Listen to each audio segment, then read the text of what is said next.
তো চলো আজকের জার্নি শুরু করা যাক with my Royal Enfield Himalayan. জয় মা, জয় বিশ্বকর্মা। তো বন্ধুরা সবাই কেমন আছো? আশা করি সবাই ভালো আছো। আজকে আমি কোথাও যাচ্ছি না, এটা অ্যাকচুয়ালি আমি মোটো ব্লগিং সেট আপটা করলাম আপাতত ফোন দিয়ে, আমার OnePlus 12 দিয়ে, আর সাথে একটা জেনারিকের মাইক। তো মাইকটা কেমন পারফরমেন্স দেবে, মাইকটা কেমন ভয়েস দেবে, সেটাকে মেনলি আমার দেখার বিষয়। সেটা ভয়েসটা কেমন আসছে এটা দেখবো এখন। তো চলো ভয়েসটা কেমন আসে দেখা যাক। তো আপাতত আমি কোথায় যাব জানি না, আশেপাশে কোথাও একটা মিনিমাম স্পিড মেনটেন করে দেখব নয়েজ কেমন আসছে। তো চলো একটুখানি টেনে দেখা যাক। বন্ধুরা আমার যে হিমালয়ানটা আমি চালাচ্ছি, এটা মানে ফার্স্ট সার্ভিসিংও হয়নি, তাই আমি 70-75-এর মধ্যে রাখছি। হ্যাঁ, বেশি স্পিড তুলতে আমাকে বারণ করেছে এবং করাটা উচিত নয়। আস্তে আস্তে হয়তো স্পিডটা বাড়ানো যাবে ফার্স্ট সার্ভিসিং হয়ে যাওয়ার পরে। তো দেখতে পাচ্ছ 250 কিলোমিটার আপাতত হয়েছে আমার। এই আজকে 17-18 দিন হয়তো গাড়ির বয়স হয়েছে।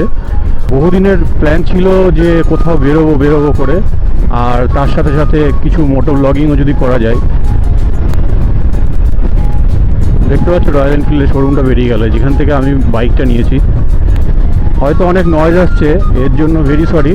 আমি হয়তো ভালো করে সেট আপটা রেডি করতে পারিনি এখনও, কারণ আমার যে হেলমেটটা, এই হেলমেটটার নিচে যে চিন প্যাডটা লাগে না, চিন প্যাডটা এটাতে লাগানো নেই।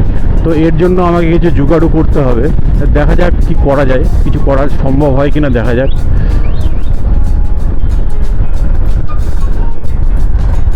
আমি এখন আপাতত হাই রোড নিয়ে নিচ্ছি। এখানে প্রচুর নয়েজ আছে, কিন্তু এত নয়েজের মধ্যে সাউন্ড কেমন আসছে আমি কিচ্ছু বলতে পারছি না। আর রেকর্ডিংয়ের পরে বোঝা যাবে কেমন আসছে। দেখো আমার গাড়ি এখন 75-এর মধ্যে রান করছে।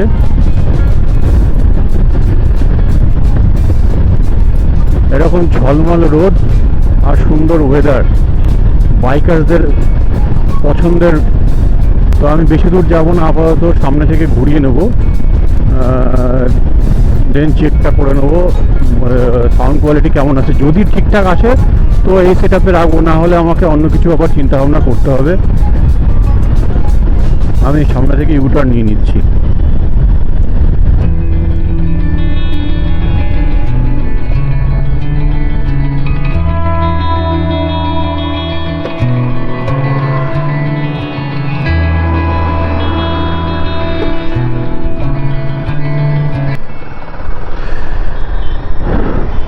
বন্ধুরা বাইক রাইডিং করার সময় সাবধানতা অবশ্যই অবলম্বন করা উচিত, কেননা তোমরা যখন বাইরে বেরোচ্ছ ফ্যামিলির কথাটাও চিন্তা করতে হবে যে না, আমি সুস্থভাবে বেরিয়েছি, সুস্থভাবে বাড়িতে ফিরব, এবং ভবিষ্যতেও যাতে নতুন জায়গায় যাওয়া যায় সেইভাবে গাড়িটাকে চালাবো। কোনো হুটোপাটা নয়, ধীরে সুস্থে চলো, কোনো চাপ নেই। আর ম্যাক্সিমাম অ্যাক্সিডেন্ট হওয়ার পিছনে কারণ থাকে যে আমাদের হুটোপাটা করা, আর মানে মাইন্ড ডাইভার্ট হয়ে যাওয়া। বা অনেক সময় কি হয়, লং টাইম চালাতে ইলুশন যায়, সেক্ষেত্রে অ্যাক্সিডেন্ট হওয়া।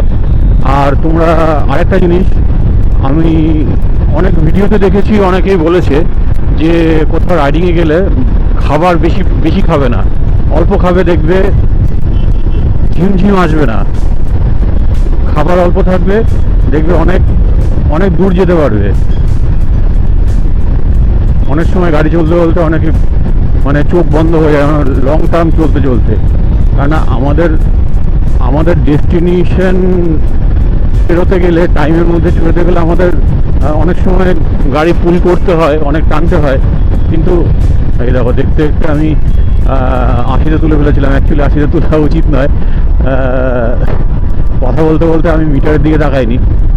অ্যাকচুয়ালি গাড়িতে এমন না, স্পিড কখন কীভাবে উঠে যায় বুঝতেই পারি না। তো আমি রয়্যাল এনফিল্ড হিমালয় নিয়ে খুব খুশি। এত ভালো একটা বাইক বার করেছে এই বাজেটে। মানে এটা হচ্ছে আমাদের বাতকুল্লার মোড়, বাতকুল্লা বাইপাস যেটা বলে, ডান দিকে চলে যাচ্ছে বাতকুল্লা রানাঘাট, আর পিছনে যাচ্ছে হচ্ছে শান্তিপুর আর কৃষ্ণনগর সোজা।